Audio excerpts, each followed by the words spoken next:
away from the vehicle. You have the right to remain silent. We have ballistic fingerprints. Drugs are also found. We find the defendant guilty as charged. America has a vast prison system. 1 in 100 people is incarcerated. Many of these are from inner-city neighborhoods. Hip-hop has always been the poetry of the streets, reflecting hard times, crimes, drugs, and the violence of its neighborhoods.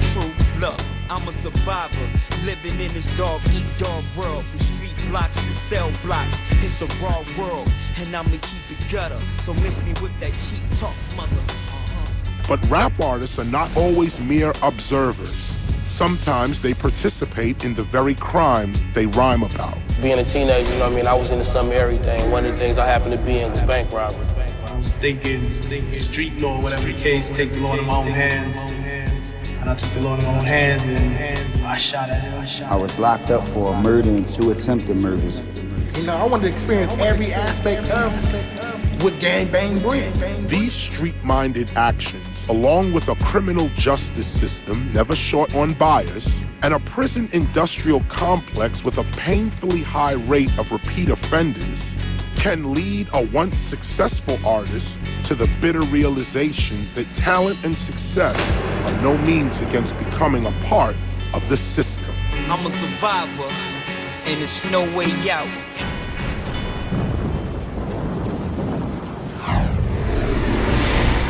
Politicians go to prison. Celebrities go to prison. Athletes go to prison. But in hip-hop, a disproportionate amount of artists, including many hip-hop legends, have done time behind bars. Some did time before they made it, some while achieving their greatest success.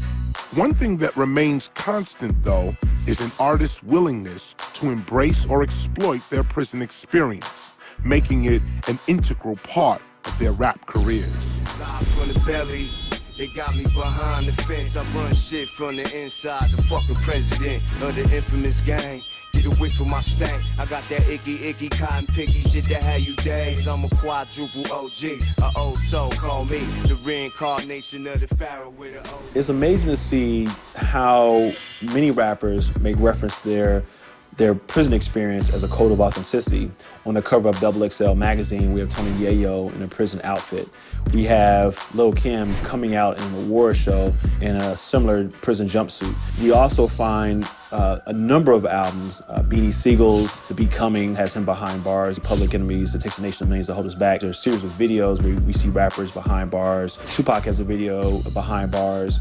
We find Ice Cube rapping behind bars, DMX is where the hood at. And so we see these references as codes of authenticity, of how they've kept it real and are true to the streets.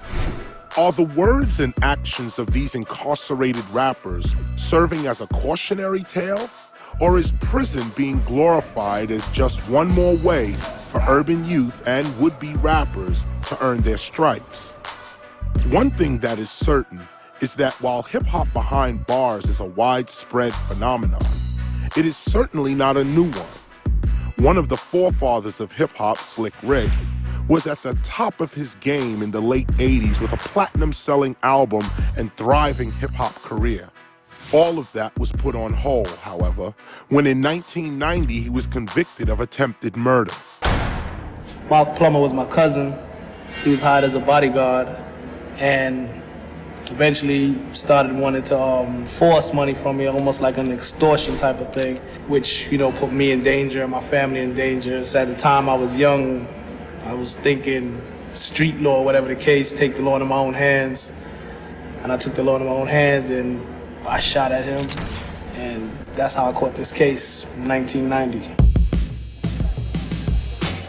Slick Rick, who was not known to be a gangster rapper, was convicted for shooting a man, his cousin. It was a big thing. It was very significant to see a major rapper, an A-list rapper, in prison. I agree I made a mistake and paying the consequences of that mistake. But there's a lot of other individuals who made the same error and did not receive so much time. In a way, they're trying to set an example. Me being in the rap business, it's like all rappers are gangster rappers, all rappers give off a negative image to the children, whatever the case, and we're gonna make an example of this one. Judicial system doesn't care what you're rapping about. They just look at it as this individual committed a crime, this individual job was rap music. Oh, by the way, you know the effects of rap music on the individuals today, by the way. I mean, I never was a person to write negative. If I wrote a rap that sounded negative, it was for a reason to give off a positive message at the end, not to, praise selling drugs or praise robbing people or praise anything of that nature. Slick Rick was paroled in 1996 after serving 5 years.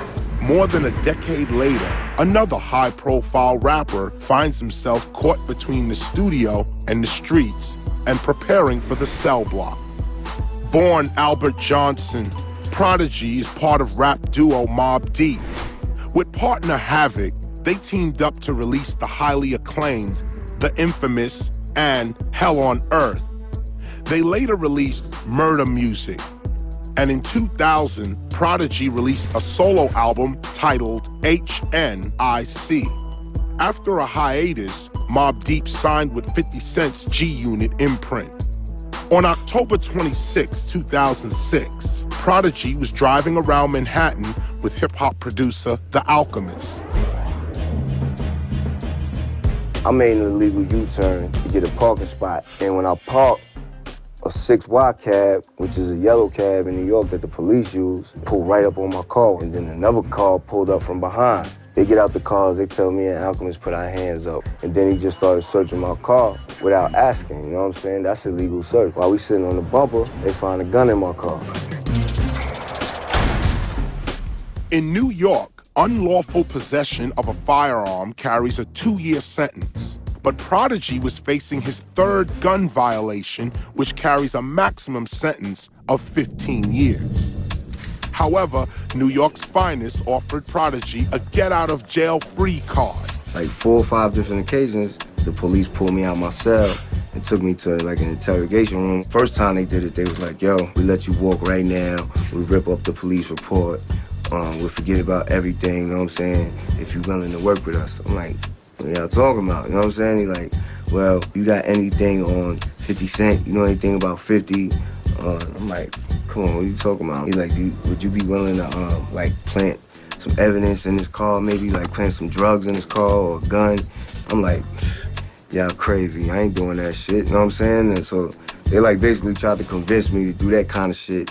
All night, they kept pulling me out my cell, like different officers, like even the ATF came. I'm like, wow, these dudes was really trying to set niggas up. Like, you know what I'm saying? Like, they don't even care.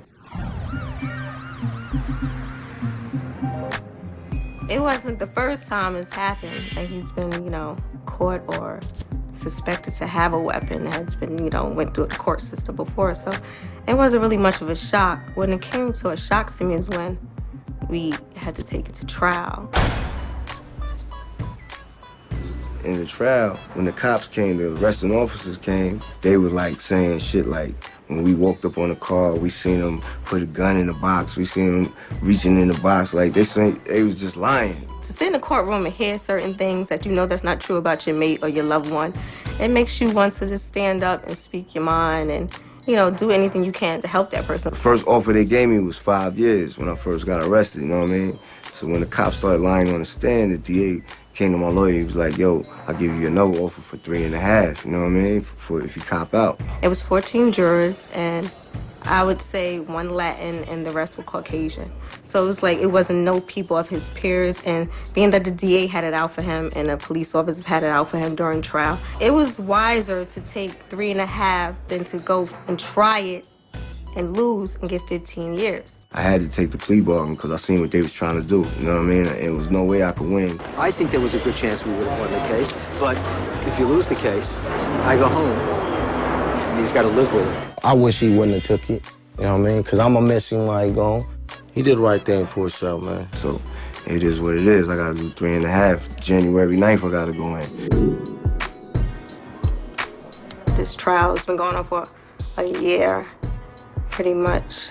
So So now that it's over, it's a little bit relief, but being that he's gone for 3.5 years, it's a little tough on the family, but we're dealing with it. Yeah, you see, we late. The judge gonna give me an extra month for fucking being late, huh? Oh, that's dirty, yeah. Well, basically, I just told the children to act like he's going on tour because out of the 15 years of us being together, pretty much he's been like 60% of the time he's been traveling, like throughout the years, and like 20% of the time he's in the studio when he is home. So we don't really see him that much, and when we do, it's real scarce. So they're kind of like used to it. You sent them codes, P? Yeah, I just sent it to your email. You did? Going in, you know what I'm saying? It's my last little moment right here. I can leave the crib, get the last little view of the water, you know what I'm saying? And I'm be seeing a lot of water on the island.